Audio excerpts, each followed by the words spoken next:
Start sir.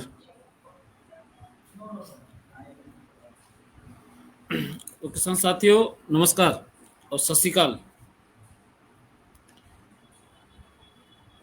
आज हम online के माध्यम से फेसबुक और यूट्यूब के माध्यम से आपसे जुड़े हैं और लगभग ये पंजाब की बात करें तो 80% सोइंग हो चुकी है आलू की। हरियाणा में आपका सेम है क्योंकि यहाँ सीड के लिए लगता है और कच्चा आलू लगता है। और यूपी ये बात करें तो स्टार्टिंग फेस है, थोड़ी बारिश हुई तो जिससे लेट हुआ और ऑल ओवर देखेंगे तो वहाँ कम से कम 30% आलू सोइंग हो चुका है। जैसे शाहजहाँपुर फरुखाबाद तो अर्ली आलू लगता है, तो वहाँ कहीं 30 दिन का आलू है, कहीं 25 दिन का है। तो दो फेस हैं, कहीं सोइंग है और कहीं पहली स्प्रे का समय है। तो आज हमारे साथ हैं मिस्टर संजय बिरादर, आईसीएल इंडिया चीफ एग्रोनॉमिस्ट, और दूसरे हमारे साथ हैं यूपी प्रभारी रजनीकांत शर्मा जी, और मैं हूं जीपी शर्मा। तो मैं आपसे लगातार जुड़ा रहता हूं और आपकी समस्याएं, आपके सुझाव हम लेते रहते हैं। तो आज बात करेंगे आलू पोषण पे कि सोइंग के समय, जहां सोइंग चल रही है उस समय क्या डालें और क्या ज़रूरी है और आलू के लिए महत्वपूर्ण क्या क्या आवश्यक है। अभी जब मैं पंजाब के टूर पे था तो मैं ये देख रहा था कि जहाँ जिन फार्मरों ने आलू अर्ली लगाया है, तो हाई टेम्परेचर की वजह से जो पौधा है वो लंबाई में है, लेकिन ट्यूबर नहीं बना अभी। सेम स्थिति लास्ट ईयर थी और सेम स्थिति इस समय है। तो उसमें आईसीएल क्या सहयोग कर सकती है, ट्यूबर कैसे ज़्यादा बने आपके, तो उसमें हम जो सुझाव देने वाले हैं संजय जी, वो आपसे साझा जरूर करेंगे। और बने रहे हमारे साथ तक। एंड में आप क्वेश्चन जरूर अपने डालें कि आपके साथ क्या समस्या आ रही है। तो मैं संजय जी से अनुरोध करूँगा, संजय सर आप प्रेजेंटेशन स्टार्ट करें। धन्यवाद शर्मा जी। सबसे पहले सभी किसान भाइयों का इस वेबिनार के अंदर मैं आईसीएल की तरफ से हार्दिक हार्दिक स्वागत करता हूं, तथा जो अभी बातें बताएंगी जीपी शर्मा जी द्वारा, जो भी आवश्यक चीज़ें हैं जिनके माध्यम से नंबर ऑफ ट्यूबर्स या जो भी ट्यूबर डेवलपमेंट हुआ है उसका आकार बढ़ाने के लिए तथा सही तरीके से आलू का पोषण करने के हिसाब से बेसल एप्लीकेशन में, यानी कि आलू लगाते समय क्या देना चाहिए, और उसके बाद में फोलियर एप्लीकेशन द्वारा किन खादों का प्रयोग करके अन्न द्रव्यों का प्रबंधन हमें करने की आवश्यकता है, उसके बारे में हम आज यहाँ पे चर्चा करेंगे। जैसा कि आप सभी लोग जानते हैं कि आलू सबसे ज़्यादा ऊर्जा देने वाला फल है और इस ऊर्जा का मुख्य स्रोत होता है फास्फोरस, और उसी के साथ साथ कुछ माइक्रोन्यूट्रिएंट जैसे कि लौह तत्व है, जिंक है, कॉपर है, इन सारे सूक्ष्म अन्न द्रव्यों की उपलब्धि कराने वाला ये आलू है। इसी तरह से जमीन के नीचे पैदा होने वाली ये फसल है, और जब कभी भी जमीन के नीचे तैयार होने वाली फसल है तब उनके अन्न द्रव्यों का व्यवस्थापन करते समय खास करके ये एक चीज को हमें याद रखने की आवश्यकता है कि उसके अंदर के पोटैश के लेवल सही तरीके से बनाए रखने की आवश्यकता है। तभी जाके सही पोटैश का प्रमाण अगर हम देंगे तब जाके पानी का लेवल जो है आलू के अंदर सही तरीके से रहेगा, और यही पानी का लेवल जब सही तरीके से आलू के अंदर रहेगा तब जाके जितनी भी बीमारियां हैं, जितने भी रोग हैं, उन रोगों के प्रकोप से हम आलू को बचा पाएंगे। इस तरह से हमें खास करके आलू को देखने की आवश्यकता है। जब कभी भी हम बेसल एप्लीकेशन के बारे में बात करते हैं, उस बेसल एप्लीकेशन के लिए आलू में जो सबसे पहले मैं आपके सामने जो खाद प्रस्तुत कर रहा हूँ उसमें पॉलीसल्फेट, जिसको हम कहते हैं 4-in-1 फर्टिलाइजर, इसके अंदर का पोटैश अगर हम देखेंगे तो वो है K2O के स्वरूप में, यानी कि पोटेशियम ऑक्साइड के स्वरूप में, और जो है 12.5%। इसके साथ साथ इसके अंदर जो कैल्शियम है वो 15% कैल्शियम ऑक्साइड के रूप में, इसके अंदर का मैग्नीशियम ऑक्साइड के रूप में 5%, और इसके अंदर का सल्फर 17.5% एलिमेंटल सल्फर के रूप में, तथा अवेलेबल सल्फर के रूप में, यानी कि सल्फेट सल्फर के रूप में इसके अंदर का सल्फर जो है 48.5%। और इसका पीएच न्यूट्रल है। अब इन चारों तत्वों की इकट्ठा अगर कैलकुलेशन करेंगे हम, तो लगभग जमीन के अंदर से 80% न्यूट्रिएंट देने वाला ये एकमात्र खाद आज की तारीख में अवेलेबल है। जैसे कि मैंने कहा कि ये खाद, इसका पीएच न्यूट्रल पीएच होने के कारण और इसके अंदर के चारों न्यूट्रिएंट ऑर्गेनिक स्वरूप में यानी कि सेंद्रीय स्वरूप में इसके अंदर होने के कारण इसकी उपलब्धता लॉन्ग टर्म होती है, यानी कि ये खाद जमीन में डालने के बाद में 8वें दिन से लगभग 3 महीने तक की कालावधि के अंदर इसमें के सारे न्यूट्रिएंट पौधे को उपलब्ध होते हैं। और यही कारण है कि इस खाद को 4-in-1 फर्टिलाइजर कहा गया है, यानी कि 4 पोषक तत्व एक ही खाद में इसके अंदर दिए गए हैं, जिसमें से कैल्शियम, मैग्नीशियम, सल्फर ये तीनों दुय्यम अन्नद्रव्य तथा पोटैश ये मुख्य अन्नद्रव्य इस खाद के माध्यम से हमें मिलता है। जैसा कि आप सभी लोग जानते हैं कि ये बाकी पोटैशिक खादों की तुलना में अच्छी तरह से पोटैश की उपलब्धता कराता है। क्यों? क्योंकि इसके अंदर को पोटेशियम ऑक्साइड के रूप में और तथा इसके अंदर क्लोराइड की मात्रा एमओपी की तुलना में बहुत कम। और यही कारण है कि हमारे जमीन के अंदर जो भी क्षार की मात्रा है वो क्षार की मात्रा ज़्यादा ना बढ़े, इसकी खास करके जो केयर है वो केयर ये पॉलीसल्फेट ये खाद करता है। तथा इसके अंदर का जो सल्फर है, ये सल्फर खास करके SO3- के रूप में 48.5% होने के कारण और ये सल्फर अवेलेबल सल्फर होने के कारण अपने आलू की फसल के अंदर जो क्वालिटी है, जो आकार है तथा रोग प्रतिकारक क्षमता है, वो सारा का सारा बढ़ाने का काम ये पोटैश और ये सल्फर हमें खास करके करता है। इसके अंदर का जो मैग्नीशियम है वो मैग्नीशियम ऑक्साइड के रूप में होने के कारण हमेशा के लिए पत्ते हरे भरे रहें, ज़्यादा से ज़्यादा प्रकाश संश्लेषण उसके अंदर हो और जितनी भी अन्य द्रव्यों की उपलब्धता जमीन के अंदर है और खादों के माध्यम से जितने भी अन्य द्रव्यों की उपलब्धता हमने की है, उन सारे अन्य द्रव्यों की अपटेक या उपलब्धता वहाँ पे ज़्यादा से ज़्यादा बढ़ाने के लिए इसके अंदर का मैग्नीशियम खास करके हमें काम में आता है। और इसके अंदर का जो कैल्शियम है, खास करके नंबर ऑफ ट्यूबर्स या जितने ज़्यादा ट्यूबर डेवलप करने के लिए आवश्यक होने वाला जो कैल्शियम है, जो ज़्यादा से ज़्यादा ट्यूबर डेवलपमेंट करने में मदद करता है तथा जिसके अंदर जो अच्छी गुणवत्ता वाला आलू का निर्माण करने के लिए कैल्शियम खास करके काम में आता है, वो कैल्शियम भी इसके अंदर दिया गया है। और यही कारण है कि आलू के लिए तीनों सेकेंडरी अन्नद्रव्य यानी कि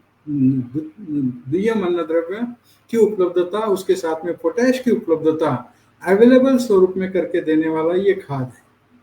इसका पीएच न्यूट्रल पीएच होने के कारण इसकी कंपैटिबिलिटी यानी कि सुसंगतता बाकी सारे अन्य द्रव्यों के साथ में हमें दिखाई पड़ती है। और यही कारण है कि ये खाद पूर्णतः नैसर्गिक तथा ऑर्गेनिक खाद के रूप में देखा गया है। इस खाद को ऑर्गेनिक सर्टिफिकेशन जो है वो Omri, FIBL, info exchange, OF&G जैसे सारी संस्थाओं ने इस खाद को सेंद्रीय मानांकन दिया है। और यही कारण है कि इस खाद के अंदर के चारों तत्व हमें ऑर्गेनिक स्वरूप में अवेलेबल होते हैं बाकी अन्य खादों की तुलना में। जैसे कि हम यहाँ पे देख रहे हैं कि बाकी अन्य खादों की तुलना में जो कार्बन का उत्सर्जन है, वो कार्बन का उत्सर्जन बहुत कम मात्रा में यहाँ पे पॉलीसल्फेट के माध्यम से किया जाता है। और यही कारण है कि ये खाद हमारे वातावरण के लिए सुरक्षित खाद है, ये खाद हमारे जमीन के लिए सुरक्षित खाद है, ये खाद हमारी फसल के लिए सुरक्षित खाद है। और ये खाद क्वालिटी प्रोडक्शन लेने के लिए, जैसे कि सीड प्रोडक्शन हो या खाने के लिए हो या जिसको हम कहते हैं कि चिप्सोना ग्रेड आलू का निर्माण करने के लिए हो, ये पॉलीसल्फेट खास करके हमें वहाँ पे काम में आता है, क्योंकि इसके कार्बन फुटप्रिंट बाकी अन्य खादों की तुलना में बहुत कम मात्रा में दिखाई देंगे। उसी के साथ साथ इसके अंदर का जो क्षारता निर्देशांक है इस खाद का बाकी अन्य खादों की तुलना में बहुत कम हमें दिखाई देगा, यानी कि जमीन में ये खाद का प्रयोग करने के बाद में इस खाद का विपरीत परिणाम जमीन के ऊपर नहीं होता है तथा फसल के ऊपर भी इस खाद का विपरीत परिणाम नहीं होता है, यानी कि क्षारता निर्देशांक कम होना और इसके अंदर क्लोराइड का प्रमाण अत्यंत कम प्रमाण में होने के कारण ये खाद हमारे जमीन के लिए और पौधे के लिए बहुत ही सुरक्षित खाद माना गया है। जमीन में से देने के बावजूद 90% अन्न द्रव्यों की उपलब्धता कराने वाला ये खाद है।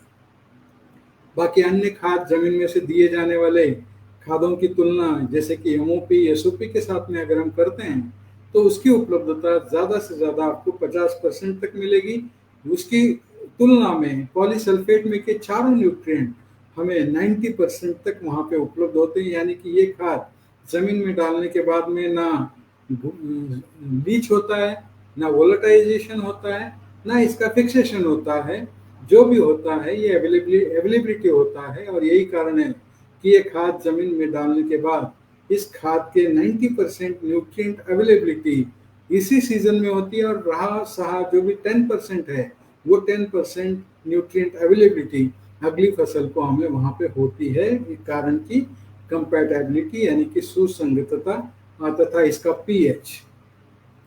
और यही कारण है कि जैसे मैंने कहा पहले भी कि ये खाद इन्फोएक्जेन, कोमरी, एफआईबीएल तथा इकोसर्ट द्वारा ऑर्गेनिक सर्टिफिकेशन किया गया खाद है।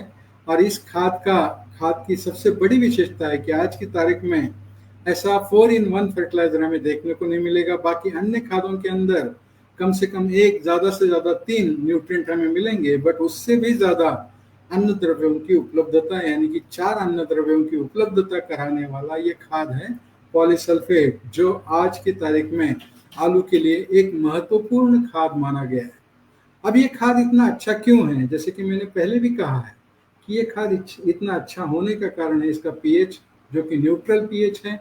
इसके अंदर के चारों न्यूट्रिएंट ऑर्गेनिक स्वरूप में यानी कि सेंद्रीय स्वरूप में होने के कारण इसकी अवेलेबिलिटी तुरंत होती है, ऑर्गेनिकली अवेलेबल है।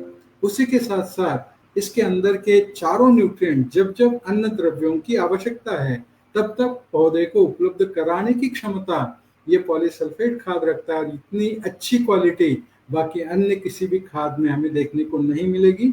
और जैसा कि मैंने कहा कि कंपैटिबिलिटी, सुसंगतता बाकी अन्य अन्न द्रव्यों के साथ में, चाहे फिर वो जमीन वाले हो या फिर खाद वाले हो, उन सारे अन्न द्रव्यों के साथ में ये कंपैटिबिलिटी खास करके हमें इन चारों अन्न द्रव्यों की दिखाई देती है। और यही कारण है कि ये खाद जो 80% न्यूट्रिएंट देता है, 90% की अवेलेबिलिटी कराता है, और पौधे को कैल्शियम, मैग्नीशियम, सल्फर की ज़रूरत जो है वो सारी ज़रूरत पूरी करता है, और 30 से 40% तक की पोटैश की आवश्यकता भी इस खाद के माध्यम से पूरी की जाती है। और यही कारण है कि आईसीएल का जो पॉलीसल्फेट है वो बेसल एप्लीकेशन में 50 से 75 किलो प्रति एकड़ के हिसाब से अगर हम देंगे तो कैल्शियम, मैग्नीशियम, सल्फर और पोटैश की उपलब्धता, जैसा कि मैंने कहा, जो आवश्यकता है उसके उतनी ही मात्रा में इस खाद के माध्यम से हमें देखने को मिलेगी।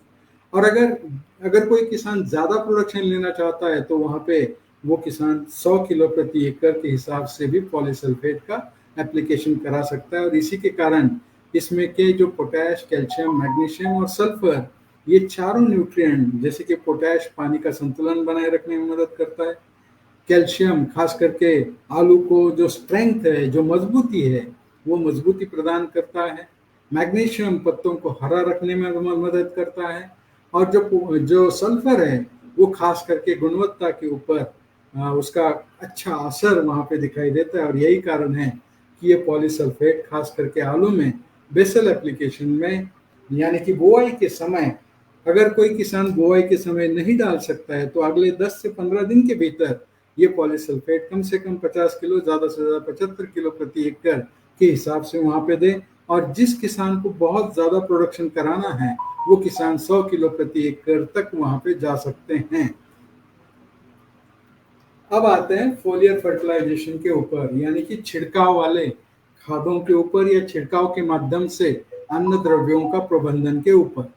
जैसे कि आप सभी लोग जानते हैं कि जब भी छिड़काव वाले खादों का प्रयोग किया जाता है उसका करने का कारण होता है जब भी जमीन के अंदर जड़ों का काम करना बंद होता है या जड़ों के माध्यम से अन्न द्रव्यों की उपलब्धता वहाँ पे सही तरीके से नहीं हो रही है, यानी कि जब भी वातावरण में विपरीत परिस्थितियां हैं, इन परिस्थितियों में खास करके छिड़काव वाले खादों का उपयोग किया जाता है। और ये छिड़काव वाले खाद आईसीएल द्वारा खास करके सिर्फ और सिर्फ छिड़काव वाले खादों का निर्माण आईसीएल ने बेन गुरियन यूनिवर्सिटी के साथ में रिसर्च करके वहाँ पे सिर्फ और सिर्फ छिड़काव के लिए खाद बनाए। और इस खाद की इसके अंदर जो टेक्नोलॉजी लाई गई उसको उस टेक्नोलॉजी का नाम है फर्टिवॉन टेक्नोलॉजी। और ये टेक्नोलॉजी बेन गुरियन यूनिवर्सिटी के साथ में संशोधन करके आईसीएल छिड़काव के माध्यम से अन्न द्रव्यों की उपलब्धता कराने के लिए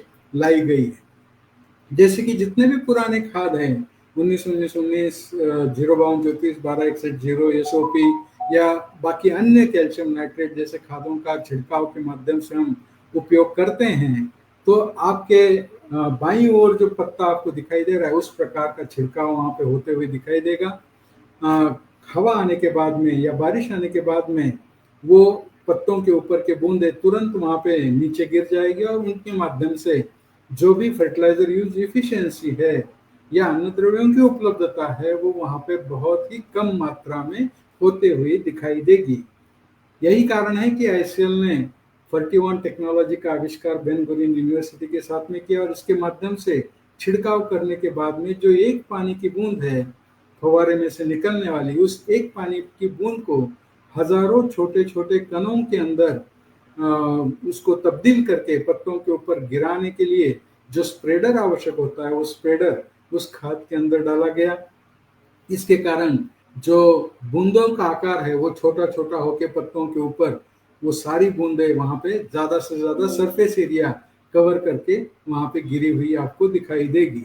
उसी के साथ साथ ये बूंदें जहां पर भी गिरी है वहीं पे चिपकी रहे, इसके लिए इन खादों के अंदर छिड़काव वाले खादों के अंदर स्टिकर भी दिया गया है, यानी कि हवा आने के बाद में या बारिश आने के बाद में ये छिड़काव की गई वाली बूंदें जो है वो पत्तों के ऊपर चिपकी रहेगी और इसी का कारण है इसके अंदर दिया गया स्टिकर। उसी के साथ साथ पत्तों के अंदर अन्न द्रव्यों की उपलब्धता वहां पे पर्णरंध्रों के माध्यम से यानी कि स्टोमाटा के माध्यम से वहां पे हो, उसके लिए ज्यादा देर तक स्टोमाटा अगर खुली रहे तो जो भी अन्न द्रव्यों की छिड़काव वाले खादों के अंदर अवेलेबिलिटी है वो सारे अन्न द्रव्य पत्तों के अंदर या स्टोमाटा के माध्यम से जाएंगी। और ये स्टोमाटा यानी कि पर्णरंध्र ज्यादा देर तक खुली रखने के लिए आईसीएल ने इन छिड़काव वाले खादों के अंदर खास करके ह्यूमेक्टेंट की उपलब्धि की है। और यही कारण है कि ये स्प्रेडर, स्टिकर और ह्यूमेक्टेंट इन तीनों के माध्यम से जो छिड़काव होगा वो आपकी दाहिनी बाजू वाले जो पत्ता जो आपको दिखाई दे रहा है उस प्रकार से छिड़काव होते हुए दिखाई देगा। और इसी को कहते हैं स्प्रेडर, स्टिकर, ह्यूमेक्टेंट वाला फर्टिवॉन टेक्नोलॉजी। इसके अंदर 4 ग्रेडों का निर्माण किया गया। खास करके जो कायिक वृद्धि की अवस्था है या वानस्पतिक वृद्धि की अवस्था है उसके अंदर स्टार्टर नाम से एक ग्रेड बनाई गई। इसके अंदर 11% नाइट्रोजन, 36% फास्फोरस, 24% पोटाश और साथ में स्प्रेडर, स्टिकर, ह्यूमेक्टेंट और साथ में इसके अंदर सारे माइक्रोन्यूट्रिएंट जैसे कि फेरस, मैंगनीज, जिंक, कॉपर, ये माइक्रोन्यूट्रिएंट चिलेटेड स्वरूप में उपलब्ध किए गए हैं। और ये स्टार्टर नाम की ग्रेड कायिक वृद्धि की अवस्था यानी कि वानस्पतिक वृद्धि की अवस्था के अंदर यानी कि आलू के अंदर पहला ट्यूबर जब तक नहीं निकलता है उससे पहले की अवस्था के अंदर इस ग्रेड का उपयोग हम 5 से 10 ग्राम प्रति लीटर पानी लेके इसका छिड़काव कर सकते हैं। इसी के साथ साथ जब पहला ट्यूबर निकलने से लेके आखिरी ट्यूबर निकलने तक की अवस्था के लिए जो दूसरा ग्रेड बनाया गया है बूस्टर, इसके अंदर 8% नाइट्रोजन, 16% फास्फोरस, 39% पोटैश और साथ में स्प्रेडर, स्टिकर, ह्यूमेक्टेंट और साथ में इसके अंदर सारे माइक्रोन्यूट्रिएंट यानी कि फेरस, मैंगनीज, जिंक, कॉपर ये भी चिलेटेड स्वरूप में उपलब्ध किए गए हैं। और यही कारण है कि इसके माध्यम से इसके अंदर जो ज्यादा पोटैश है उसके माध्यम से पानी का लेवल बनाए रखने के माध्यम से ज्यादा से ज्यादा नंबर ऑफ ट्यूबर्स वहां पे निकालने के लिए ये बूस्टर नाम की ग्रेड कम से कम 5 ग्राम, ज्यादा से ज्यादा 10 ग्राम प्रति लीटर पानी लेके आप छिड़काव कर सकते हैं।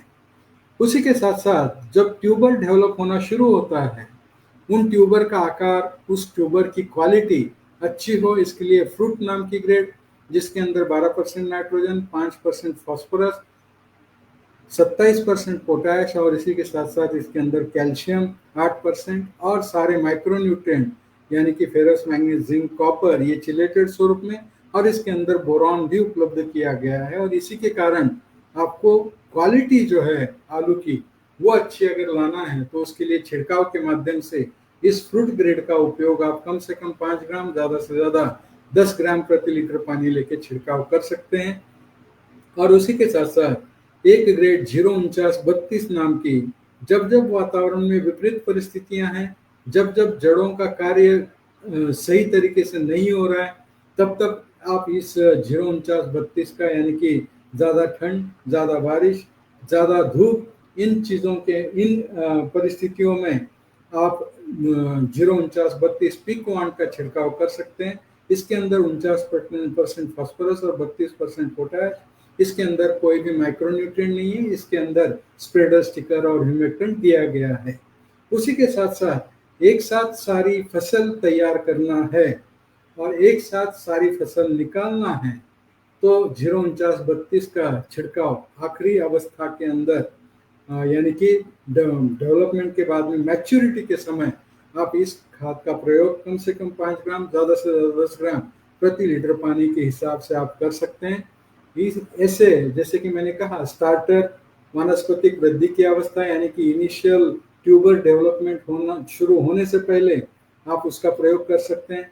ट्यूबर डेवलप होने से पहला ट्यूबर डेवलप होने से लेके आखिरी ट्यूबर आने तक वहाँ पे आप बूस्टर का प्रयोग कर सकते हैं।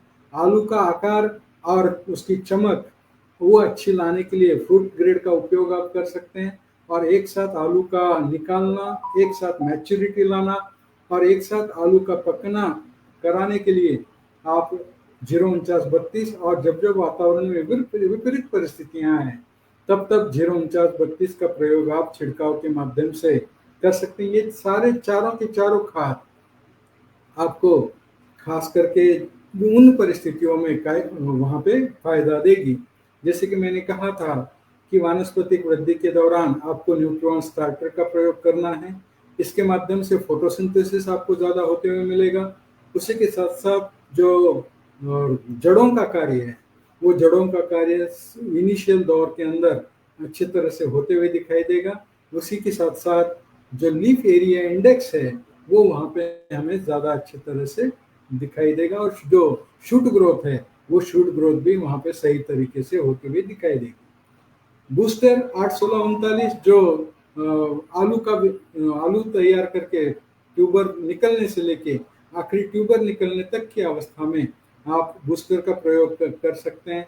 फ्रूट का प्रयोग आलू का जड़न गड़न यानी कि डेवलपमेंट आकार बढ़ते समय आप न्यूट्रिएंट फ्रूट का प्रयोग वहाँ पे कर सकते हैं और आखिरी अवस्था में 049-32 का प्रयोग आप कर सकते हैं कम से कम 5 ग्राम, ज़्यादा से ज़्यादा 10 ग्राम प्रति लीटर पानी। यानी कि स्टार्टर, बूस्टर, फ्रूट और पिकवान जो आलू की फसल की जो अवस्थाएं हैं उन अवस्थाओं के अनुसार बनाई गई खादें हैं, इनका प्रयोग आप वहाँ पे कर सकते हैं। और ये सारी खादें जो हमने यहाँ पे अभी बताई आपको, ये सारी खादें मोस्टली 99% सारी कीटनाशियों के साथ में, दवाइयों के साथ में आप छिड़काव कर सकते हैं तथा फंगिसाइड, कॉपर और सल्फर छोड़ के सारी फंगिसाइड के साथ आप इसका छिड़काव कर सकते हैं। तो उसी तरह सारे ग्रोथ रेगुलेटर्स या ग्रोथ हार्मोन्स के साथ में आप इसका छिड़काव कर सकते हैं। ह्यूमिक एसिड, फल्विक एसिड और अमीनो एसिड के साथ में इसका प्रयोग ना करें। बाकी सारी औषधियों के साथ में आपको इन छिड़काव वाले खादों की कंपैटिबिलिटी यानी कि सुसंगतता मिलेगी। उसी प्रकार जो हाफ लाइफ पीरियड होता है औषधियों का, वो हाफ लाइफ पीरियड यानी कि जो औषधि 4 दिन काम करने वाली है वो औषधि 12 दिन तक काम करने में मदद करेगी। इस तरह से औषधियों की परिणामकारकता तथा अन्न द्रव्यों की उपलब्धता बढ़ाने में ये चारों के चारों छिड़काव वाले खाद हमें खास करके मदद करेंगे और उसके माध्यम से कम 15%, ज़्यादा से ज़्यादा 25% तक आप ज़्यादा उपज, जो आज तक दुनिया भर के अंदर जो भी हमारे ट्रायल हुए हैं उसके माध्यम से ये दिखाई दिया है कि कम से कम 15% और ज़्यादा से ज़्यादा 25% तक उत्पादन में वृद्धि इन छिड़काव वाले खादों के माध्यम से हुई है। उसी के साथ साथ जो माइक्रोन्यूट्रिएंट है छिड़काव के माध्यम से, चिलेटेड माइक्रोन्यूट्रिएंट, उनका प्रयोग भी अगर आलू के अंदर हम करते हैं, जैसे कि आलू के अंदर जिंक की आवश्यकता बहुत ज़्यादा मात्रा में होती है और ये जिंक खास करके नंबर ऑफ ट्यूबर्स के ऊपर इनिशियली और ट्यूबर डेवलपमेंट में ये जिंक हमें खास करके काम मदद करता है। यानी कि जो भी हार्मोनल बैलेंस है वो हार्मोनल बैलेंस बढ़ा के सही तरीके से ज़्यादा नंबर ऑफ ट्यूबर्स बना के देने में ये खास करके जिंक वहाँ पे काम करता है। यानी कि इनिशियल अवस्था में, यानी कि वानस्पतिक वृद्धि की अवस्था में या पहले महीने के अंदर अगर हम जिंक का छिड़काव, चिलेटेड जिंक का छिड़काव, जो 12% वाला जिंक होता है चिलेटेड, उसका छिड़काव अगर हम कम से कम 1 ग्राम प्रति लीटर पानी लेके करते हैं तो ये जो भी हार्मोनल बैलेंस है या जो भी पौधे की उत्पादन देने की क्षमता है या जो भी पौधे की जो प्रतिकार क्षमता है वो बढ़ाने में खास करके ये जिंक हमें वहाँ पे मदद करता है। उसी के साथ साथ लोह की अगर कमी वहाँ पे है तो लोह की कमी अगर दिखाई देती है, यानी कि पत्तों के अंदर जो शिराएं हैं वो शिराएं अगर हरी रहती है और पत्ता पूरा पूरा पीला पड़ता है तो छिड़काव के माध्यम से EDTA फेरस 12% के माध्यम से हम इसका ज़्यादा से ज़्यादा फायदा उठा सकते हैं और पत्तों का जो हरापन है वो वहाँ पे टिका सकते हैं। उसी के साथ साथ जो नंबर ऑफ ट्यूबर्स है और जो आकार बढ़ाने के लिए बोरॉन की आवश्यकता होती है, वो आकार बढ़ाने के लिए बोरॉन की आवश्यकता और पॉलिनेशन यानी कि ज़्यादा नंबर ऑफ ट्यूबर्स वो बढ़ाने के लिए बोरॉन का उपयोग हम कर सकते हैं और 0.5 ग्राम बोरॉन प्रति लीटर पानी लेके हम इसका छिड़काव करके ज़्यादा से ज़्यादा फायदा ले सकते हैं। जैसे कि मैंने कहा, जिंक का उपयोग इनिशियल अवस्था में एस्टेब्लिशमेंट के लिए तथा टिप ग्रोथ के लिए जिब्रेलिक एसिड तथा जड़ों के अंदर साइटोकाइनिन का निर्माण और जो भी ऑक्सीजन्स है या जो भी हार्मोनल बैलेंस है वो पूरा का पूरा सही तरीके से करने में ये जिंक मदद में करेगा और चिलेटेड जिंक ज़्यादा असरदार रहेगा छिड़काव के माध्यम से। उसी तरह बोरॉन 20%, इसका उपयोग हम ज़्यादा नंबर ऑफ ट्यूबर्स वहाँ पे लाने के लिए और जो आकार बढ़ाने के लिए, यानी कि जो cell division, cell expansion, cell elongation, इसके लिए जो आवश्यक होता है बोरॉन, वो वहाँ पे खास करके हमें उपयोग में लाना पड़ेगा। यानी कि जब नंबर ऑफ ट्यूबर्स बढ़ रहे होते हैं उस अवस्था में वहाँ पे हमें बोरॉन का छिड़काव करने की आवश्यकता है। जब जब पत्तों की शिराएं पीली हरी रहती है और पत्ता पीला पड़ता है तब तब FeEDTA का प्रयोग 12% वाला 1 ग्राम प्रति लीटर पानी लेके वहाँ पे छिड़काव हम कर सकते हैं। इस तरह से जो शेड्यूल है वो शेड्यूल आप पूरा वहाँ पे कर सकते हैं। डे वाइज शेड्यूल, प्लांटिंग के समय पॉलीसल्फेट का उपयोग बेसल एप्लीकेशन में 50 से 75 किलो, प्लांटिंग के 27 दिन बाद जो न्यूट्रिएंट स्टार्टर है उसका छिड़काव और उसके 1 दिन बाद या 2 दिन बाद सेलेक्ट जिंक EDTA का छिड़काव अगर हम करते हैं तो वो ज़्यादा असरदार होगा। उसी के साथ साथ 31 से 45 दिन के भीतर फिर एक बार न्यूट्रिएंट स्टार्टर का जिंक EDTA के साथ में वहाँ पे छिड़काव करें। 45 से 60 दिन के भीतर न्यूट्रिएंट बूस्टर और बोरॉन का छिड़काव करें और दूसरा छिड़काव न्यूट्रिएंट फ्रूट और सेलेक्ट बोरॉन का करें और 61 दिन से लेकर 80 दिन के भीतर न्यूट्रिएंट फ्रूट और न्यूट्रिएंट पीक-1 का वहाँ पे छिड़काव करें। इस तरह से सॉइल एप्लीकेशन और छिड़काव के माध्यम से आप सभी लोग जो आलू की जो गुणवत्ता है, उत्पादकता है, वो सही तरीके से हम वहाँ पे ले पाएंगे। मुझे लगता है कि इस कार्यक्रम के माध्यम से इतना कहना उचित है। जो भी सवाल आपके होंगे उन सवालों का यहाँ पे जवाब देने का मैं और मेरे साथी GP शर्मा जी तथा रजनीकांत शर्मा जी यहाँ पे प्रयास करेंगे। फिर एक बार मैं एसिल की तरफ से इस कार्यक्रम में जुड़ने के लिए आप सभी किसान भाइयों का धन्यवाद व्यक्त करता हूँ और आपके सवाल जो है वो सारे सवाल यहाँ पे लेने के लिए सूरज जी से गुजारिश करता हूँ। धन्यवाद संजय जी। लेकिन थोड़ा-सा मैं कुछ ऐड करना चाहूँगा कि जो हमारे किसान साथी कच्चा आलू लगाते हैं, एलआर वैरायटी लगाते हैं, जिन फार्मरों ने 60, 65, 70 दिन में हार्वेस्टिंग करनी होती है, तो उनसे प्लीज़ ये अनुरोध रहेगा कि उनका जो स्प्रे शेड्यूल है, जैसा बता रहे थे 30 से 35 दिन, 45 से 60 दिन, 60 से 80 दिन, जो आलू की लाइफ ही 60 से 70 दिन है, तो आप उसका जो गैप है, अब 7 दिन के इंटरवल पे आपको स्प्रे पर जाना है। और जैसे पहला स्प्रे आपने 25 से लेके 20 से लेके 30 दिन पे किया है, उस पर 40 दिन पर करना है, फिर आपका 50 दिन पर, फिर 60 दिन पे, तो आप इंटरवल कम कर सकते हैं, 7 डे से लेके 10 डे तक कर सकते हैं। और अभी तो बहुत अच्छा जानकारी दी डॉक्टर साहब आपने, क्यों सही समय था, इस समय कुछ कन्फ्यूजन था, क्योंकि एक क्वेश्चन भी आया है अभिनंदन चौधरी जी का। सूरज देखा थोड़ा सा जो क्वेश्चन है स्क्रीन पर लेके आओ। सर धन्यवाद संजय सर, धन्यवाद जीपी सर। मैं थोड़ा ऐड करना चाहूँगा इसमें कि इधर हमारे जो हापुड़ बुलंदशहर और अलीगढ़ जो पैडी बेल्ट है, थोड़ा सा इसमें क्वालिटी नहीं निकल पा रही, और बेहतर क्वालिटी के लिए सर कुछ ऐड करना चाहते हैं तो आप थोड़ा सा इसमें बता सकते हैं। उसी पे आ रहे हैं ये अभी, सिर्फ जैसे के ऊपर मंडी नहीं कर पा रहे फार्मर, थोड़ा सा ये ओके। समस्या है। अभी देखिए जैसे अरविंद चौधरी जी ने एक क्वेश्चन डाला है कि हमने पॉलीसल्फेट डाला है बेसल डोज में, तो क्या हमें सूक्ष्म तत्व डालें जैसे मैग्नीशियम, कैल्शियम, सल्फर? चौधरी साहब, आपको यदि आप पॉलीसल्फेट का इस्तेमाल कर रहे हैं 100 केजी पर एकड़ के हिसाब से, 20 किलो पर बीघा के हिसाब से, तो आपको सल्फर, मैग्नीशियम, कैल्शियम डालने की आवश्यकता नहीं है, क्योंकि इसके माध्यम से आपका जितना आपके प्लांट आलू को, 1 एकड़ के आलू को जो न्यूट्रिशन चाहिए वो भरपूर मात्रा में मिलेगा और 100% इस अवेलेबिलिटी मिलेगी, तो आपको अलग से इन न्यूट्रिशन पर पैसा खर्च करने की आवश्यकता नहीं है। तो आप श्योर रहिए, आपका बेहतर क्वालिटी निकलेगी और बेहतर प्रोडक्शन निकलेगा।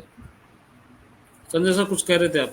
मैं एक जोड़ना चाहूँगा अभिनेंद्र चौधरी साहब कि ये पॉलीसल्फेट, कैल्शियम, मैग्नीशियम, सल्फर, और ये calcium, magnesium, sulphur, calcium oxide, magnesium oxide और SO3 माइनस के अंदर जो सल्फर है, ये तीनों तत्वों वहाँ पे देने के बाद में, जैसे कि मैंने कहा 90% तक इसकी खाद की इफ़िशियंसी, फर्टिलाइज़र यूज़ इफ़िशियंसी हमें वहाँ पे मिलती है। और यही कारण है कि बाकी अन्य खादों के माध्यम से जो भी आप मैग्नीशियम दे रहे हैं, जो भी आप कैल्शियम दे रहे हैं, जो भी आप सल्फर दे रहे हैं, वो देने की हमें आवश्यकता नहीं पड़ेगी, क्योंकि पॉलीसल्फेट के अंदर कैल्शियम, मैग्नीशियम और सल्फर है। उसी के साथ साथ आपने पूछा है कि क्या सूक्ष्म तत्व जैसे कि फेरस, मैंगनीज, जिंक, कॉपर और बाकी बोरॉन जैसे सूक्ष्म तत्व भी हमें देने की आवश्यकता नहीं है। मैं इसका उत्तर इस तरह से दूंगा कि अगर सूक्ष्म तत्वों का उपयोगिता जमीन के अंदर से हम करेंगे तो उसकी अवेलेबिलिटी सिर्फ और सिर्फ 2% और ज़्यादा से ज़्यादा 5% तक वहाँ पे होती है। इसलिए जितने भी छिड़काव वाले खाद हैं, उन छिड़काव वाले खादों के अंदर जैसे कि स्टार्टर, बूस्टर और फ्रूट, इनके अंदर हमने सारे सूक्ष्म तत्व यानी कि फेरस, मैंगनीज, जिंक, कॉपर ये चिलेटेड स्वरूप में उपलब्ध किए हैं, जो 90% से ज़्यादा एफिशिएंसी वहाँ पे छिड़काव के माध्यम से मिलती है। और यही कारण है कि सॉइल एप्लीकेशन में हमने माइक्रोन्यूट्रिएंट या बाकी अन्य कैल्शियम, मैग्नीशियम, सल्फर का रिकमेंडेशन यहाँ पे नहीं दिया है। मुझे लगता है कि आपके सवाल का जवाब हम दे पाए। दूसरा सवाल सूरज जी। इनका एक ही क्वेश्चन है कि इस समय आलू के ट्यूबर ज़्यादा कैसे बने? बहुत अच्छा क्वेश्चन है, क्योंकि पंजाब, हरियाणा के अंदर बड़ी प्रॉब्लम आ रही है कि टेम्परेचर हाई है, और टेम्परेचर हाई से पौधा ने ग्रोथ अच्छा किया है लेकिन नीचे ट्यूबर नहीं है। तो चौधरी साहब, आपका एक जो क्वेश्चन किया आपने, जितने भी हमारे पोटैटो फार्मर हैं उनका सभी का आपने ध्यान रखते हुए किया है। तो हमारा जो शेड्यूल है, शेड्यूल के अंदर हमने एक खाद का रिकमेंडेशन दिया है 12-6-22+12 कैल्शियम। तो आप इसका जब 25 से लेकर 40 दिन के स्टेज पर इसका इस्तेमाल करते हैं, तो आपको ट्यूबर जो कम बन रहे हैं वहाँ पर आप ज़्यादा बनेंगे। अभी एक वीडियो मैंने भी शेयर किया है, अभी कल मैं पंजाब के अंदर था, और पंजाब के अंदर अमलो, एक हमारे नोनी शर्मा जी हैं, लास्ट ईयर यही स्थिति थी, यही समय था कि ट्यूबर नहीं बने थे और ट्यूबर की संख्या बहुत कम थी। तो हमने बहुत फार्मों को इस्तेमाल कराया और उसके डालने से ट्यूबर की जो संख्या है, जो कंद हैं बहुत ज़्यादा मात्रा में बने, और लास्ट में हमने जो पोटेशियम प्लस का इस्तेमाल कराया पानी के माध्यम से, उससे साइज़ बहुत अच्छा है। तो सभी का साइज़ नॉर्मल बराबर रहा, वेट बहुत अच्छा रहा। जो हमारी बोरी होती है 50 किलो की, उसमें 53 से 55 केजी आ रहा था।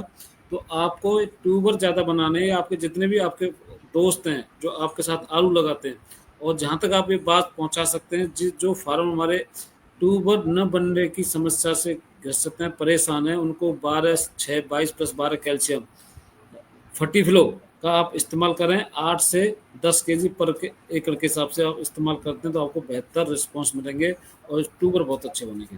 तो सही समय पे किया गया इस्तेमाल, सही समय पर डाला गया खाद आपको बेहतर रिस्पॉन्स दे सकता है। कभी कभी होता है कि हम लेट हो जाते हैं और सोचते हैं कि ज़्यादा ट्यूबर बन जाएंगे। ट्यूबर तो बनेंगे लेकिन छोटे रह जाएंगे, और जो बड़े ट्यूबर है वो बड़ा साइज होकर आप हार्वेस्टिंग करते जाएगा। तो सही समय पर आप इस्तेमाल करें तो आपको बेहतर रिस्पॉन्स मिलेंगे। नेक्स्ट। इसमें इसमें एक और बात जोड़ना चाहूँगा। जैसे कि आपने कहा कि सबसे पहले हमें जान जान के लेने की आवश्यकता है कि नंबर ऑफ ट्यूबर्स कौन बढ़ाता है। जैसे कि मैंने कहा कि शुरुआत की अवस्था में अगर आपको ट्यूबर ज़्यादा लेना है तो शुरुआत की अवस्था में जिंक की आवश्यकता वहाँ पे आपको पड़ेगी, यानी कि पहले 20 दिन के भीतर आपको जिंक वहाँ पे डालना पड़ेगा। जो भी हार्मोनल बैलेंस है वो बना के वहाँ पे नंबर ऑफ ट्यूबर्स जिंक आपको देगा। इसीलिए इनिशियल अवस्था में, वानस्पतिक वृद्धि की अवस्था में हमने कहा है कि स्टार्टर के साथ में जिंक का छिड़काव वहाँ पे करें। बाद में अगली अवस्था जो है ट्यूबर इनिशिएशन से लेके ट्यूबर डेवलपमेंट तक की अवस्था, इसके अंदर बूस्टर के साथ में वहाँ पे बोरॉन देने के लिए बोला है, क्योंकि बोरॉन जो पॉलिनेशन यानी कि नंबर ऑफ ट्यूबर्स डिसाइड करता है, वो बोरॉन भी हमें बूस्टर के साथ में देना है। और जैसे कि अभी शर्मा जी ने बताया, फ्रूट का उपयोग हमें डेवलपमेंट के समय, आलू का आकार बढ़ते समय जितनी ज़्यादा मात्रा में कैल्शियम की अवेलेबिलिटी कर पाएंगे उतना ज़्यादा अच्छा आलू बन के तैयार होगा। और जो पॉलीसल्फेट में से जो कैल्शियम मिला है, उस कैल्शियम के माध्यम से बोरॉन की उपलब्धता भी ज़मीन के माध्यम से बढ़ेगी, और इसके माध्यम से ज़्यादा नंबर ऑफ ट्यूबर्स हमें वहाँ पे मिलेंगे, और अच्छी गुणवत्ता के एक समान आकार के ट्यूबर वहाँ पे हमें डेवलप करने में मदद होगी।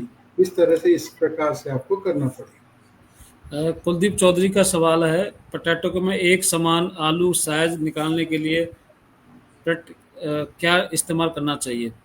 तो चौधरी साहब, आपको जैसा संजय जी ने बताया, मैंने आपको बताया, जो हमारा पोटैटो शेड्यूल है, जो आप उसके माध्यम से चलते हैं। जैसे आप पॉलीसल्फेट का इस्तेमाल कर रहे हैं, फिर 12/6/22 है, और पोटेशियम प्लस है, फोलियर और बेसल दोनों आप इस्तेमाल करते हैं, तो आपको सही साइज, सही कलर, सही वेट मिलेगा। तो सही संतुलन में आप कोई भी न्यूट्रिशन देते हैं, बैलेंस न्यूट्रिशन देते हैं, तो आपकी साइज की कोई प्रॉब्लम नहीं रहेगी और क्वांटिटी कोई प्रॉब्लम नहीं रहेगी। तो आप जो हमारे शेड्यूल है, जैसे 12/6/22 plus 12 calcium, Mag Phos पैकासेट, potassium plus, ये नीचे इस्तेमाल करें, और ऊपर से आप न्यूट्रिशन जो फोलियर न्यूट्रिशन है आप उनका इस्तेमाल करते हैं, तो साइज भी अच्छा बनेगा। और दूसरा एक क्वेश्चन है कि यूरिया के साथ में जो हम डालते हैं, यूरिया के साथ में कोई आप जो भी फर्टिलाइजर आते हैं हमारे 12/6/22 प्लस 12 कैल्शियम, उसका इस्तेमाल कर सकते हैं। मैकफॉस का इस्तेमाल कर सकते हैं। पोटेशियम प्लस का लास्ट स्टेज में, लास्ट और सेकंड लास्ट पानी में आप इस्तेमाल कर सकते हैं, क्योंकि लास्ट स्टेज में पोटास, सल्फर, और जैसा हमारा पोटेशियम प्लस का ग्रेड है 8047 प्लस 7S, एक हिस्सा नाइट्रोजन, 5 हिस्से आपके, 6 हिस्से आपके पोटास के, और एक हिस्सा सल्फर। तो ये बेहतरीन ग्रेड है। आप इसके माध्यम से अपने आलू का साइज बढ़ा सकते हैं, और आलू की जो संख्या बढ़ाने के लिए, जैसे संजय सर ने बताया, बोरोन बहुत महत्वपूर्ण रोल अपनाता है बूस्टर के साथ में, आपका जिंक बहुत महत्वपूर्ण रोल अपनाता है, और कैल्शियम। तो ये यदि आप सही समय पे तीनों का दो का छिड़काव कर रहे हैं, और नीचे आप 12/6/22 का इस्तेमाल कर रहे हैं, तो आपके आलू भी ज़्यादा बनेंगे और साइज भी अच्छा बनेगा। एक अरुण सोलंकी कह रहे हैं, आपका जिंक के बारे में शायद बात कर रहे हैं, या बोरन के बात कर रहे हैं, कि इनको 250 ग्राम पर एकड़ क्या जिंक है।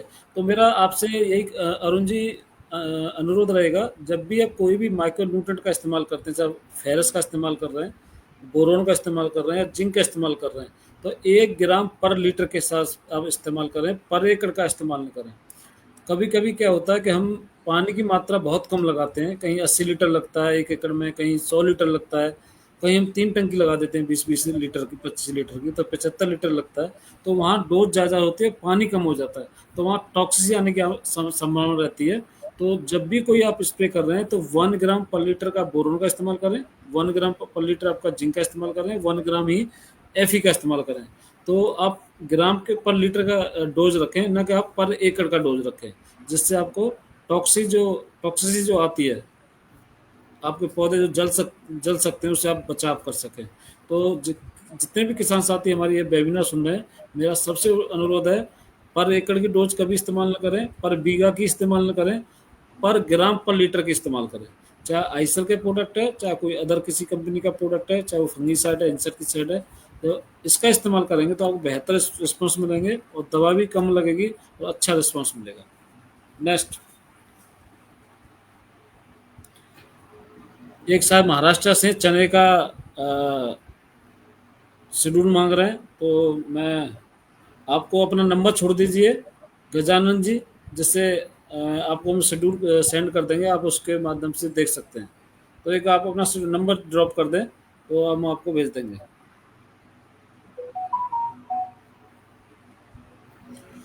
समीर ठाकुर साहब हैं, इनके नीचे लाइए। संजय सर कुछ कहना चाहेंगे इस पर? पैडी वाले खेतों में क्वालिटी कैसे बनेगा? देखिए, सबसे इम्पोर्टेंट है पैडी के बाद में अगर आपने आलू लगाया है, ऐसे ही सवाल है ना इनका, उसके हाँ जी, हाँ अंदर जी। आलू कैसे क्वालिटी तैयार करें। जैसे कि आप सभी लोग जानते हैं कि पैडी जब भी हम पडल फील्ड में लगाते हैं, उसके अंदर ज़्यादा से ज़्यादा जो उपयोगिता की जाती है वो की जाती है जिंक की। और ये जिंक की कमी अगर उस फील्ड के अंदर होती है तो हमें जो नंबर ऑफ ट्यूबर्स या जो भी ग्रोथ हमें मिलनी चाहिए आलू की, वो ग्रोथ हमें नहीं मिलती है।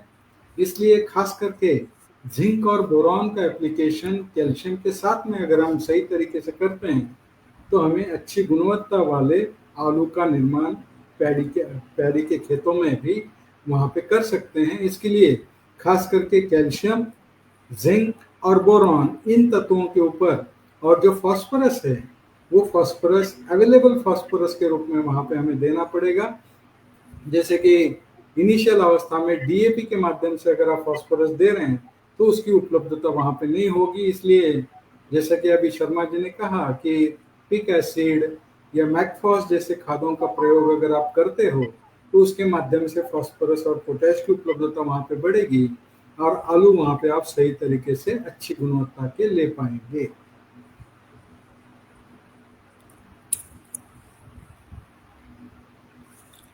ये हमारे समीर जी हैं, तो इनका जो क्वेश्चन है, जो फार्मर पूछना चाहते हैं, या पॉलीसल्फेट 100 केजी इस्तेमाल कर रहे हैं तो उसमें पोटास कितना, तो कम से कम 50 केजी एमओपी का इस्तेमाल करें, क्योंकि एमओपी के अंदर 3.5% सोडियम की मात्रा होती है।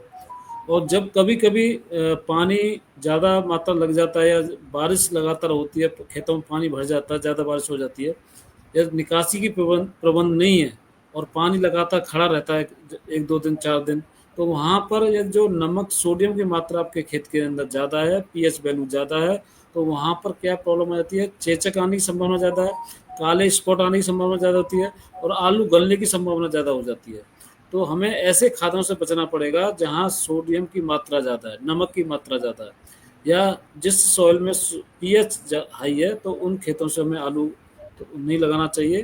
तो वहाँ और हमें लो पीएच के फर्टिलाइज़र जैसे पैकासीड 12-6-22, पोटेशियम प्लस, ऐसे लो पीएच के खाद डालते हैं, पॉलीसल्फेट, तो आप बेहतर रिस्पॉन्स दे सकते हैं और आप पोटास की मात्रा धीरे धीरे यूज़ कर सकते हैं। मैं अभी सिरसा गया था, हरियाणा। संजय सर, एक छोटा सा बहुत बढ़िया अनुभव मिला मेरे को, लगातार वो 6 साल से पॉलीसल्फेट 12-6-22 पैकासीड पैडी के अंदर, वीट के अंदर इस्तेमाल कर रहे हैं, वो फॉस्फेट ग्रेड नहीं यूज करते कोई भी। उनका 8 पीएच था, आज उन्होंने 6 साल के अंदर, आप हैरान हो जाओगे, पौने 7 पीएच कर लिया। 6.8 पीएच हो गया उनका। बोले कि जब मैंने आज इसकी चेकिंग कराई तो पीएच बहुत लो आ गया। तो जब आप लो पीएच फर्टिलाइजर इस्तेमाल कर रहे हैं, जो हाई पीएच जो फर्टिलाइजर थे, जो खाद घुलते नहीं है पानी में, जो खाद घुलेगा नहीं वो आपके प्लांट को मिलेगा नहीं। तो ऐसे खाद डालने चाहिए जो घुलनशील हों। तो यदि आप ऐसे खाद इस्तेमाल करना बंद कर दें जो कम घुलते हैं, तो आपका सॉइल का पीएच भी धीरे धीरे रिड्यूस होगा। एक दिन में चमत्कार नहीं हो सकता। जैसा मैं बता रहा हूँ, 6 साल लग गए उन फार्मरों को, तो आप भी अपने खेतों का पीएच रिड्यूस कर सकते हैं और कम खाद डाल के अच्छा एफिशिएंसी ले सकते हैं। जिस खेतों में पीएच अच्छा है, ऑर्गेनिक कार्बन अच्छा है, ईसी अच्छी है, वहाँ पर कम मात्रा में फर्टिलाइजर डाल के भी आप बेहतरीन प्रोडक्शन ले सकते हैं। जो आप जितना फर्टिलाइजर डालते हैं, शायद आपको उनसे बहुत कम डालना पड़ेगा। नेक्स्ट, मैं इस नंबर पर शेड्यूल भेज रहा हूँ आपको, गजानन जी मिल जाएगा, आपको सेंड कर रहा हूँ अभी आपको। धन्यवाद, आपने नंबर शेयर किया। तो आप नंबर ऐसे ही जुड़े रहें हमारे साथ में और अपने फीडबैक जरूर देते रहें कि आपको क्या फायदा हुआ। एक क्वेश्चन है मान जी का, गोदारा जी है कि 12-32-16 पर एकड़ कितना डालना चाहिए। तो फॉस्फोरस, संजय जी आप कुछ कहना चाहेंगे 12-32-16 के बारे में, पर एकड़? देखिए, जो 12-32-16 है उसका उपयोग प्रति एकड़ कम से कम 50 किलो, ज़्यादा से ज़्यादा 75 किलो प्रति एकड़ के हिसाब से वहाँ पे प्रयोग। यदि आप अदर कोई फर्टिलाइजर यूज कर रहे हैं, आप जैसे फार्मर हमारे किसान साथी एसएसपी इस्तेमाल करते हैं, आज डीएपी कम मात्रा में, तो कहीं डीएपी 1 बैग 2 बैग 12-32-16 या 1 बैग एसएसपी, तो इससे मिक्स करके इस्तेमाल करते हैं। तो हमें ये देखना है कि मुझे फॉस्फोरस की मात्रा कितनी देनी है, पोटास कितना देना है। तो यदि आप 2 बैग आप या 75 किलो, 100 केजी या 75 किलो फॉस्फोरस इस्तेमाल कर रहे हैं, तो 100 केजी में आपका 32 किलो फास्फोरस चला जाएगा। जो जहाँ 2 बैग डीएपी इस्तेमाल कर रहे हैं, तो वहाँ पर आपका 46 केजी फॉस्फोरस जाएगा। तो उसकी अवेलेबिलिटी डिफरेंट है और उसके जो माध्यम से परसेंट जा रही है वो अलग है। तो आपको ये ध्यान रखना पड़ेगा कि मैं जो फसल लगा रहा हूँ उसका प्रोडक्शन कितना है। तो उस प्रोडक्शन के अनुसार आप अपनी मात्रा सेट कर सकते हैं कि 12-32 किलो कितना डालना आपने और अदर फर्टिलाइजर कितना डालना है। नेक्स्ट,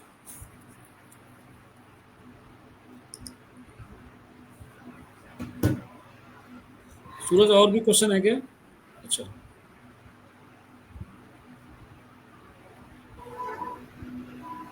जैसे हमने आपको बता दिए हैं कि फर्टिलाइजर के यूरिया के साथ में मैकफॉस 12-6-22 अदर सारे प्रोडक्ट हैं, आप उनको इस्तेमाल कर सकते हैं। जैसे पवन त्यागी जी हैं, आपके पास क्वेश्चन आते रहते हैं। जो चेचक जो बताया, चेचक का कोई दवाई नहीं है। इसका मुख्य इलाज सॉइल पीएच, लो पीएच फर्टिलाइजर और सोडियम वाले खाद इस्तेमाल न करना। और इसका मुख्य कारण है नमी की जब मात्रा ज़्यादा होती है पानी के अंदर, तो ये बीमारी ज़्यादा आती रहती है। तो पानी का विशेष ध्यान दें। जो हमारे जितने भी किसान साथी हैं जो हमारे साथ जुड़े हुए हैं, आप जिनको बताना चाहते हैं, तो पानी की मात्रा बहुत स्लो कम पानी लगाएं, जिससे नमी ज़्यादा ना हो। जब नमी ज़्यादा होती है तो वो चेचक ज़्यादा आती है। ये अभिनेंद्र चौधरी जी का एक सवाल है कि आईसीएल के सारे प्रोडक्ट के अंदर फास्फोरस ज़्यादा होता है और उसके साथ में जिंक आप बोल रहे हो, बट मैंने जो कहा कि स्टार्टर, बूस्टर, फ्रूट और इन तीनों ग्रेडों के अंदर chelated zinc, chelated ferrous, chelated manganese, chelated copper दिया होने के कारण chelated zinc, chelated ferrous, chelated copper और चिलेटेड मैग्नीज ये फास्फोरस के साथ में रिएक्ट नहीं होता है। और जो फास्फोरस यूज किया जाता है वो पिक एसिड वाला यानी कि फूड ग्रेड फास्फोरस यूज किया जाने के कारण उसका संयोग जिंक के साथ में न होने के कारण उसकी कंपेटेबिलिटी चिलेटेड जिंक के साथ में, फेरस के साथ में, कॉपर के साथ में, मैंगनीज के साथ में हमें दिखाई देती है। बट जब अगर आपको अलग से जिंक का छिड़काव करना है तो वहाँ पे उसके अंदर आप स्टार्टर के साथ में या बूस्टर के साथ में या फ्रूट के साथ में आप 0.5 ग्राम पर लीटर के ऊपर ना जाएं, उसकी कंपेटेबिलिटी आपको वहाँ पे मिलेगी। उसके ऊपर जाते हैं तो उसकी कंपेटेबिलिटी आपको वहाँ पे नहीं मिलेगी। इसके लिए जो भी खाद आईसीएल ने बनाए हैं वो खास करके कंपेटेबिलिटी को देखते हुए बनाए हैं और मोस्टली सारे खाद जैसे कि पुरानी कहावत है कि कैल्शियम के साथ में फॉस्फोरस नहीं दे सकते, जिंक के साथ में फॉस्फोरस नहीं दे सकते, मैग्नीशियम के साथ में फॉस्फोरस नहीं दे सकते, बट आईसीएल के खाद जो बने हैं उनके साथ में आपको ये कंपेटेबिलिटी की खास करके समस्या जो है वहाँ पे नहीं आएगी और सारे खाद एक दूसरे के साथ में कंपेटेबल मिलेंगे। बट ये करने से पहले एक बार जार टेस्ट जरूर कर लें। पानी के अंदर अगर सोडियम लेवल ज़्यादा है या कार्बोनेट लेवल या बाइकार्बोनेट लेवल अगर ज़्यादा है तो वो कंपेटेबिलिटी के इशू वहाँ पे आ सकते हैं। इसलिए जार टेस्ट करके किसी भी खाद के अंदर माइक्रोन्यूट्रिएंट या चिलेटेड माइक्रोन्यूट्रिएंट मिक्स कर रहे हैं तो ये जार टेस्ट करके ही उसका प्रयोग करें। गजानन जी, मैंने आपको मैसेज किया है, आपका व्हाट्सएप नहीं है उस नंबर पे, दूसरा नंबर दिया है। आप मेरे को प्लीज़ एक व्हाट्सएप एसएमएस कर दें व्हाट्सएप पर और मेरा मैसेज छोड़ दें, मैं आपको शेड्यूल भेज दूंगा। तो आप ये थोड़ा सा कष्ट करें। कमल त्यागी जी, जय श्री राम, धन्यवाद, आप हमारे साथ जुड़े और जुड़ते रहें और वीडियो को ज़रूर शेयर करते हैं। लाइव जो चल रही है इसको ज़रूर शेयर करें अपने किसान साथियों को, उनको बेहतर जो समस्या आ रही है उनसे कुछ लड़ सकें, सही समय पे इलाज कर सकें। और आपके सुझाव हमें आते रहने चाहिए। जब आपको कुछ बेनिफिट मिलता है, हमारे जो हम सुझाव दे रहे हैं उनसे आप कुछ फ़ायदा ले रहे हैं और आपको अच्छे रिजल्ट मिलते हैं, तो आप अपने फीडबैक हमें ज़रूर देते रहें और उसमें हम कुछ सुधार करते रहें और आपके बेहतर प्रोडक्शन के लिए हम निरंतर प्रयास करते रहेंगे। तो इन्हीं शब्दों के साथ हम अपनी ये बोलनी यही समाप्त करते हैं। एक विवेक चौधरी जी का सवाल है, पॉलीसल्फेट का प्रयोग क्या पीएसबी या अन्य किसी बैक्टीरिया के साथ कर सकते हैं? तो उसका जवाब है यस, क्योंकि पॉलीसल्फेट एक ऑर्गेनिक खाद है, यानी कि सेंद्रीय खाद है, ऑर्गेनिक सर्टिफाइड खाद है। इसके साथ में आप पीएसबी या अन्य कोई भी बैक्टीरिया का प्रयोग जमीन के अंदर से आप इसके साथ में कर सकते हो। मुझे लगता है इतना कहना ही इस कार्यक्रम में उचित है। सारे सवालों का एक जवाब क्वेश्चन रहा है महावीर जी का, ये आपके लिए थोड़ा नीचे करना सूरज। एक क्वेश्चन है महावीर जी का। महावीर जी, पॉलीसल्फेट जो खाद बना है, ये पॉलीसल्फेट खाद सिर्फ और सिर्फ जमीन में से देने के लिए बनाया गया हुआ खाद है, यानी कि इसका उपयोग आप फर्टिगेशन के माध्यम से या ड्रिप के माध्यम से नहीं कर सकते हैं।